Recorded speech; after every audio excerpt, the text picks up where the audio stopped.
Hey guys, I am back with part 3 of Dead Vance Hopper. Guys, listener, this is super short.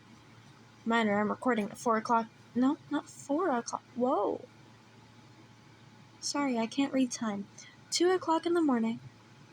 So if I'm tired, I'm tired.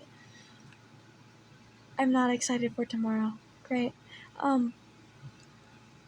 The grabber was just as much of a menace in death as he was in life. Dying was just a minor Oh, sorry. I'm starting now. There we go. The grabber was just as much of a menace in death as he was in life. Dying was just a minor setback. Really, nothing he couldn't handle.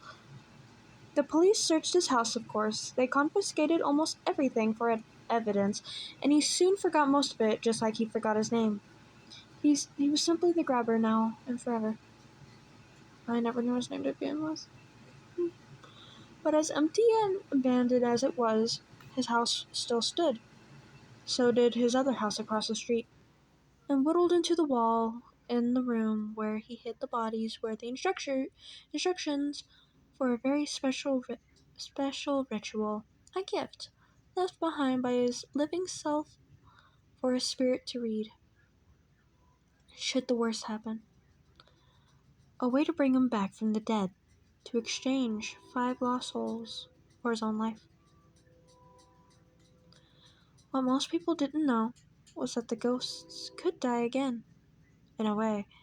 They couldn't be hurt or mangled or tortured, but they could be destroyed, extinguished like a spent candle, forever removed from the spiritual plane with no chance to move on or be reborn. A death more real and permanent than the first, which delighted the grabber to no end. And he had 5 perfect little victims in mind. At least, he did until that naughty boy, Finney Blake, made it his mission to help the ghosts find peace. Ghost boys find peace and move on. By the time his ghost manifested and stumbled upon the ritual, something he was too arrogant to believe he'd forget, 4 out of 5 boys had found peace and were no longer haunting this world. So, he found 4 others to replace them. Oh, the ghost of the man who had passed away, frozen to death in the dead of winter, in the alleyway behind a bar. The ghosts of a young couple, too old for his tastes, mind you, but still young enough, that had crashed their car on the way out of town. And then the ghost of a lonely old widow whose body wasn't found before the grabber could get to her. That's 4 out of 5. Just one more, and he'd be back and ready to wreak havoc on the world again. This time he'd be smarter about it. This time, he'd get more than 5 victims. For his last soul, he was determined to get that last remaining ghost boy who refused to move on. In a perfect world, he'd have gotten them all. But it was fine. This one could face the collective punishment for the rest of them, and be the sacrifice that brought the grabber back to life. Soon the lost boy forgot himself, however, and that had a funny way of making the grabber forget that he was chasing him. He knew he was chasing someone, but he couldn't for the life of him remember who it was.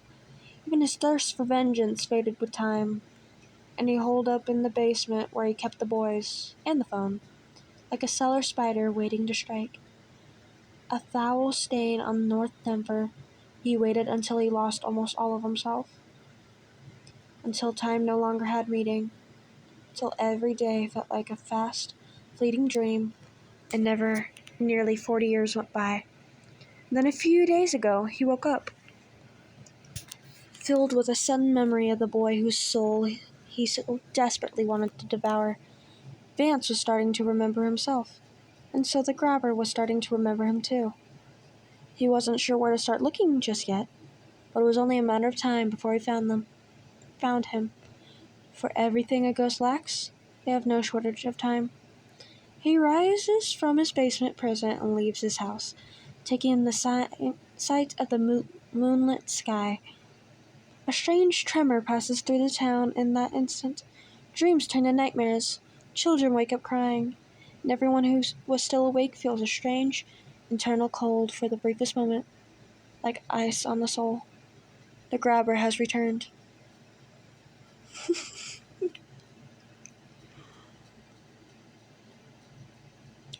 You wake up an hour before your alarm goes off and can't get back to sleep. All you can do is lay there staring at the ceiling, trying to make sense of your new reality. There's a ghost at your school. A real ghost. For whatever reason, you're the only one who can see him. Aside from some kid he supposedly chased out years ago, he seems upset that you're there, and just angry in general. And he wants you gone. At this point, you'd switch schools again, too. But you know how bad things would have to get for your parents to agree to that, and you don't want to go through all that unless it's last resort. Plan A was to get your talisman back from Bree and wear it until you graduate. If it still worked, and she hadn't already flushed it down the toilet, or otherwise disposed of it, then it'd just be something you have to put up with for a while, like having braces. Plan B was to try and talk to him. You feel nauseous just thinking about it, but if you keep running away and letting him bother you, he'll never leave you alone. Besides, there was something different about him than the last time you saw him.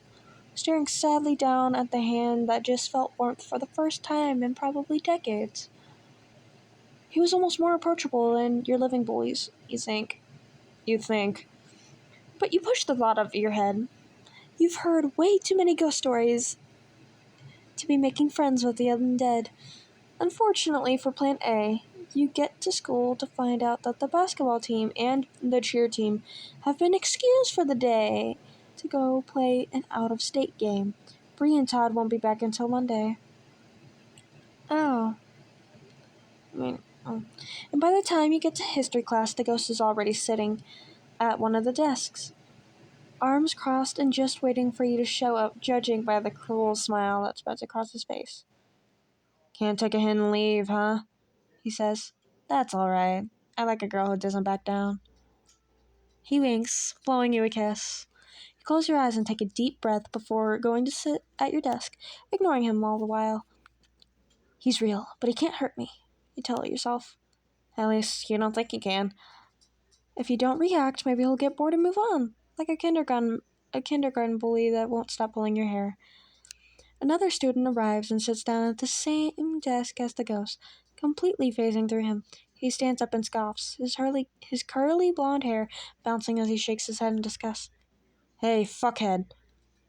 Want to watch where you're sitting? He yells at the student that just sat down. Of course, no one can hear him except for you.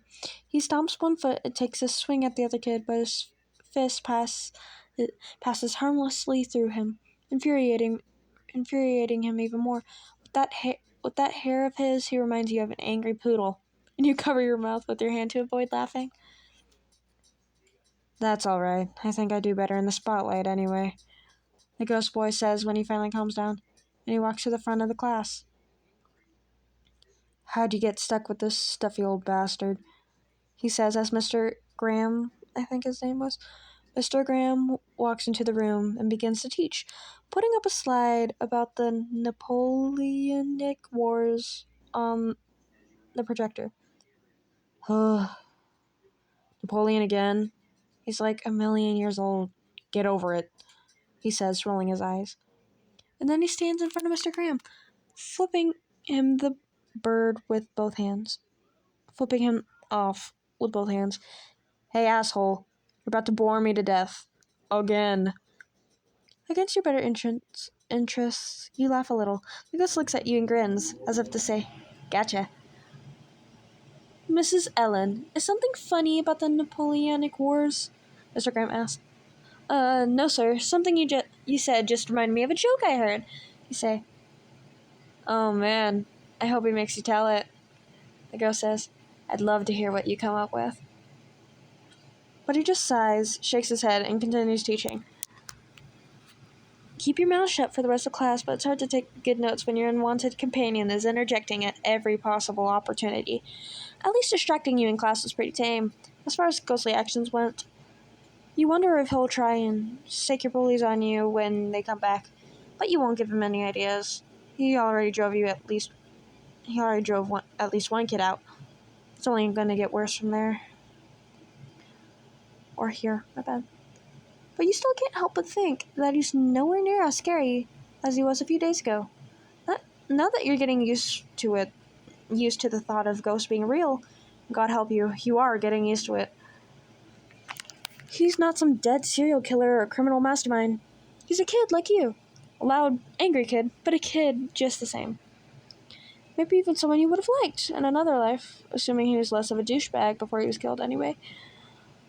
He follows you out, sticking close by so he doesn't lose you on your way to your next class. Looks like you're stuck with him, but at least it's Friday. You have the whole weekend off before you have to deal with this again. Unless you can leave the school. Then you've got a bigger problem. You clench your teeth, trying your best to be brave.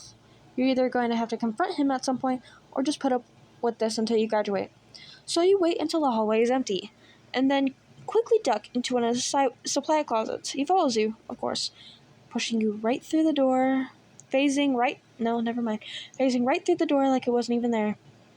What the hell is your problem? You say. You are, YN. You lean back, your breath catching in your throat. This is the first time you've heard him say your name. Of course he knows it. He was sitting with you during roll call. But it's strange to hear it. Why? Why am I your problem? He seems taken aback by that question, and he has to think on it for a moment. I don't know. What do you mean you don't know? Am I hurting you? I'll try to stop if I'm doing something wrong. You say, no, you're not hurting me. He says, you wish you could hurt me. He's a little bit right about that, but only because he's already been an asshole. You don't have any particular desire to see him suffer or anything. Maybe just a good shove to get him to leave you alone. Then will you just leave me alone? I don't want to be here any more than you do, but I'm kind of stuck. So we can just ignore each other and move on. You say, you're stuck?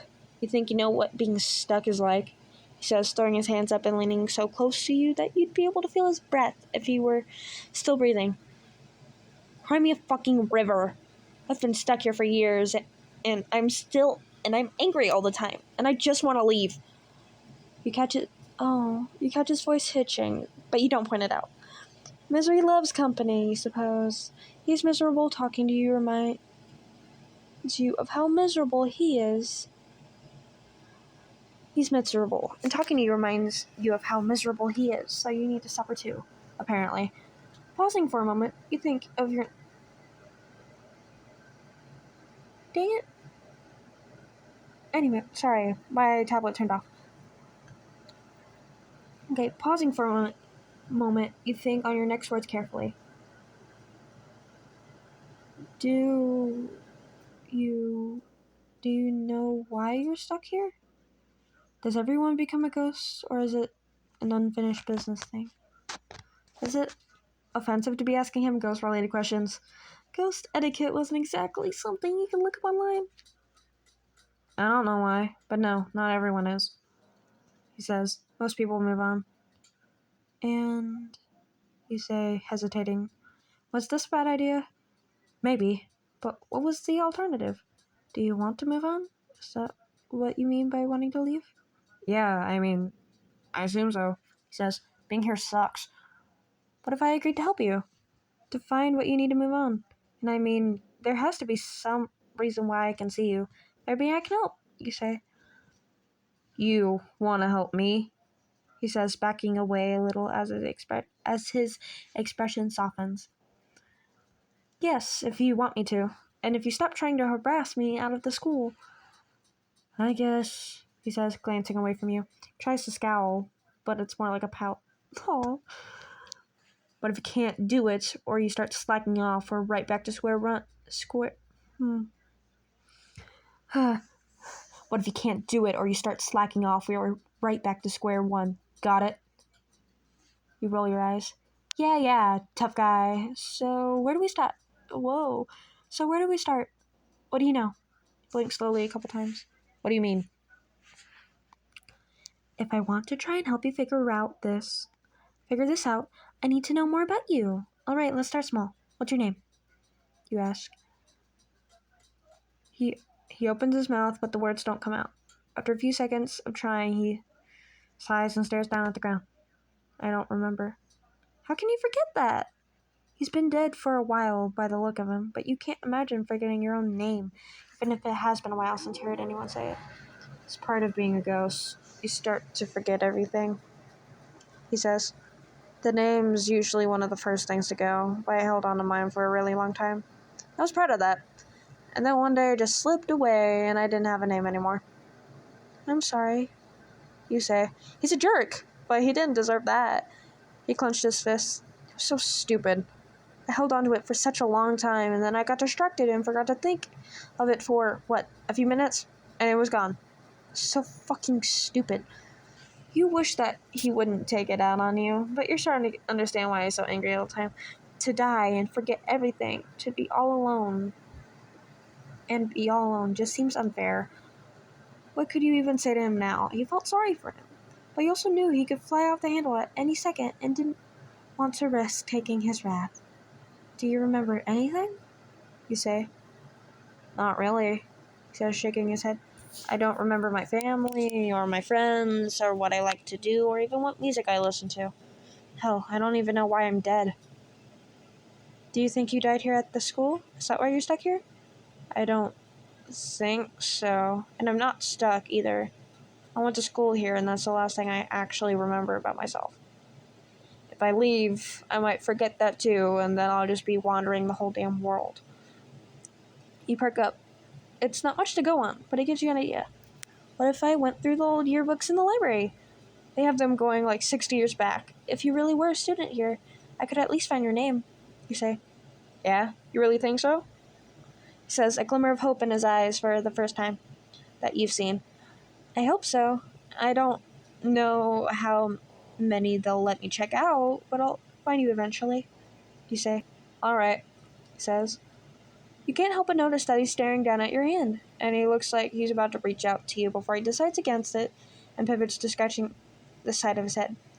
You can hold my hand if you stop being such a dick to me, you say. I don't want to hold your fucking hand, he snarls, storming off through the door, leaving you feeling awkwardly alone in this empty closet. You open the door a crack to make sure no one's there before you step out. God, he's moody. But at least you have something like a truce now. That hand-holding comment seems to have scared him away. So you go about the rest of your day in peace. You'll check out the library after class and get those yearbooks. Anyway, that was it. It is now 2:15 in the morning. And I actually enjoyed reading that. So you can count on there being more of this, because I really loved reading that. Especially the suspenseful part about the grabber. That was some nice lore. Also, my voice kind of stayed in that creepy tone for like the rest of the video, so sorry about that. There wasn't much character, but I tried. Anyway. I love you guys. You're great. Make sure to take care of yourself. Don't stay up until 3 a.m. like I am. Or past that. No smart Alex in the comments, please. Anyway. I love you all. Drink water. Hope you're having a great day or night, depending on where you are. Love you all. Goodbye.